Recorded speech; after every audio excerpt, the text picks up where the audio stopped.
With countless movies filmed and released every year, it's strange to think that one of cinema's greatest achievements could be taking shape at any given moment. But for every movie that makes it to theaters, there are hundreds of others that never get that far. Sometimes those failed films have so much talent behind and in front of the camera, movie fans have to wonder what kind of masterpieces could have been created if things had gone differently.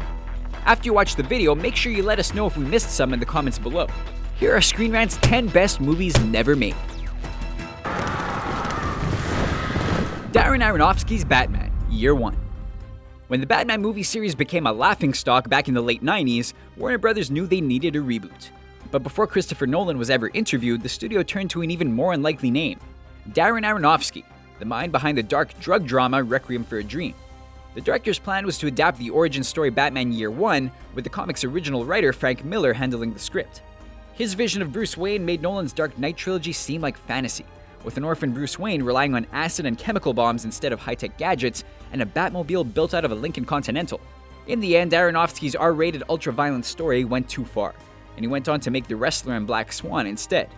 But it convinced Warner Brothers that a darker, more grounded Batman was the way to go, and the director's top choice for the role, Christian Bale, was wearing the cape in no time.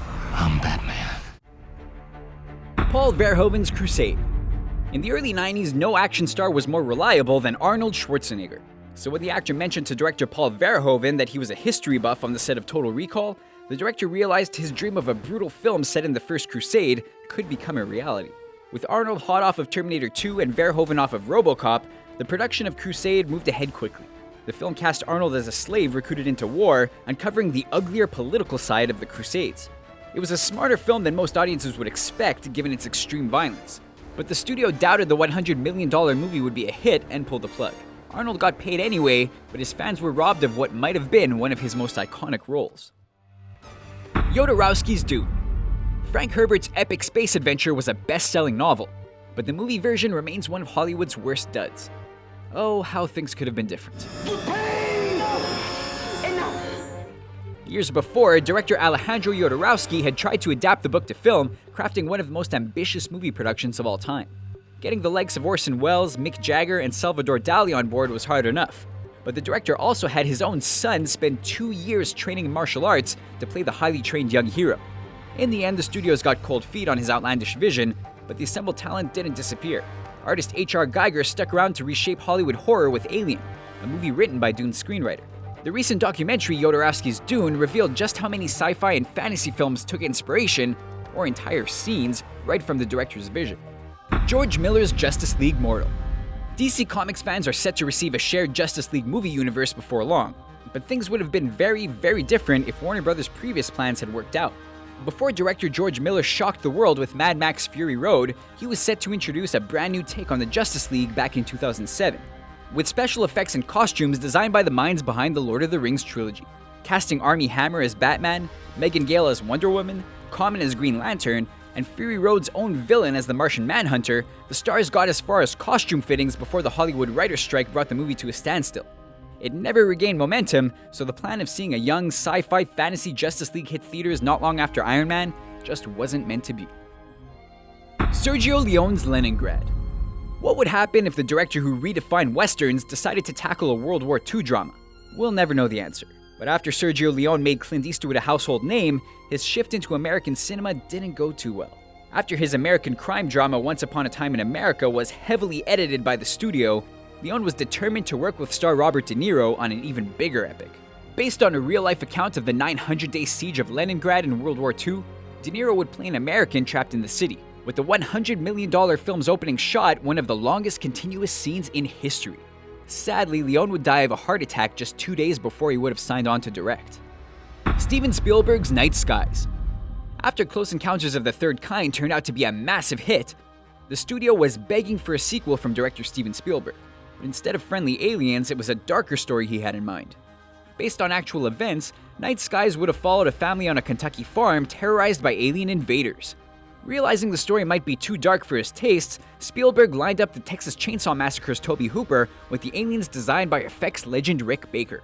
It seemed a perfect recipe for success, but script problems stalled the film, and Spielberg would eventually work elements of the treatment into E.T. and Poltergeist. Francis Ford Coppola's Megalopolis. It's hard to believe that the director of films like The Godfather and Apocalypse Now could have tried to reach even higher heights. But after those acclaimed dramas, Francis Ford Coppola had his mind set on sci-fi.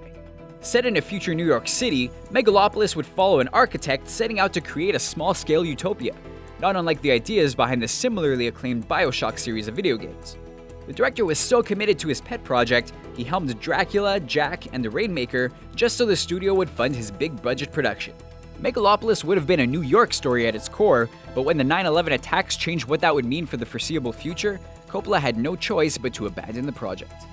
The Beatles in The Lord of the Rings. We know what you're thinking. This has to be an idea thought up on a whim that could never have been made, right? Not quite. A decade after J.R.R. Tolkien's story was published, it was impossible to tell just how famous the series would become, which meant acquiring the rights to a feature film actually wasn't very difficult.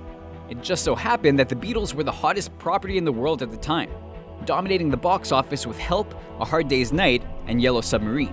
It was John Lennon who sought the rights to the story, hoping to play Gollum with Paul McCartney starring as Frodo, Ringo Starr as Sam, and George Harrison as Gandalf. The band had even approached Stanley Kubrick to direct, so no matter how against the idea Tolkien turned out to be, it's impossible not to think about the epic film trilogy that might have been. Hitchcock's Kaleidoscope. No matter how good a director may be, their time at the top usually has an expiry date. In the case of Alfred Hitchcock, the mind behind mystery, suspense, and horror films that revolutionized filmmaking was determined to change with the times. With the rise of edgier, more realistic films in the 1960s, Hitchcock decided to use his imagination. His brilliant idea? To tell a story from a serial killer's perspective, with a realistic look at sex, nudity, and violence, filmed in real New York locations with handheld cameras. The director was so determined to redefine his style, he wrote up the script himself, along with 450 perfectly detailed camera shots, and he even filmed test footage to prove his vision. But the studio said it was all too risky, and talked him into sticking with his existing brand. And the movie that could have been Hitchcock's masterpiece and years ahead of his time never came to be. Tim Burton's Superman Lives. He may be known for some stranger movies these days, but director Tim Burton beat the odds when he made Batman as famous on film as he was in the comics. So it seemed like a no-brainer to let him tackle the Superman reboot too. Superman Lives was scrapped. But as the years passed, more and more unbelievable details trickled out.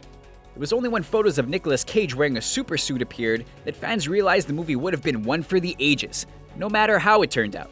But with a fragmented script that would have seen Lex Luthor and Brainiac merge into a single being, called Lexiac, it's probably a good thing it never happened. Those are some of our favorite films that never made it to the big screen. But do you have any others you think would have been worthwhile? Be sure to share them in the comments, and don't forget to subscribe to Screen Rant to watch more videos like this one.